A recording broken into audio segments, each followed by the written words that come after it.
गर्वाने गोवर्धन.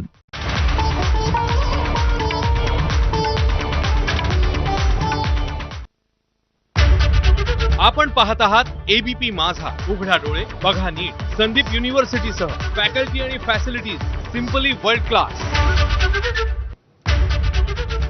आपण बघता दुपारच्या बातम्या. एक ब्रेकिंग बातमी बघूयात. शिवसेनेला एक कॅबिनेट मंत्रीपद आणि एक राज्यमंत्रीपद मिळण्याची शक्यता आहे आणि येत्या काही दिवसांमध्ये केंद्रीय मंत्रिमंडळाचा विस्तार होऊ शकतो अशी चर्चा जोर धरते आहे. यामध्ये शिवसेनेचे वाढलेले खासदार आणि केंद्रामधलं वाढलेलं वजन यामुळे अधिकचं मंत्रिपद शिवसेनेला मिळण्याची शक्यता आहे. राज्यमंत्री प्रतापराव जाधव यांच्या जागी नवीन खासदाराला संधी मिळण्याची शक्यता आहे. सोबतच कॅबिनेट मंत्रिपदासाठी श्रीकांत शिंदे यांनी जबाबदारी घ्यावी अशी शिवसेनेच्या नेत्यांची इच्छा आहे.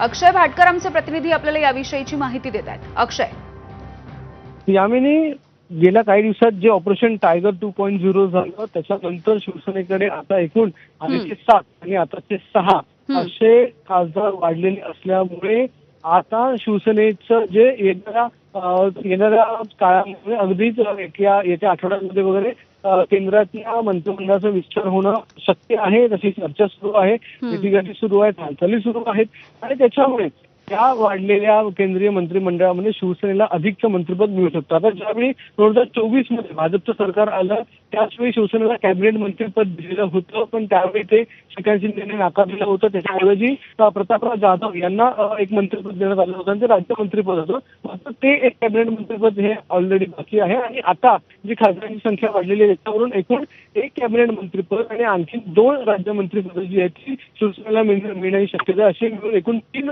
मंत्रिपद ही शिवसेनेच्या वाटण्या येण्याची शक्यता सांगितली जाते. त्यातल्या त्यात प्रतापराव जाधव यांना गेले 2-2.5 वर्ष मंत्रिपद मिळालेलं आहे, त्यामुळे त्यांच्या जागी आता नवीन चेहऱ्याला संधी देखील मिळू शकते अशा देखील हालचाली आहेत.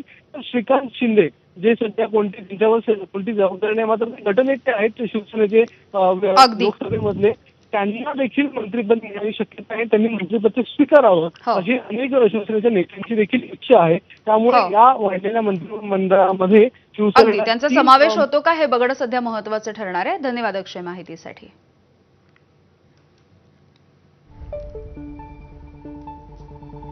बघूयात पुढची बातमी. पुण्यामधील केतन अग्रवाल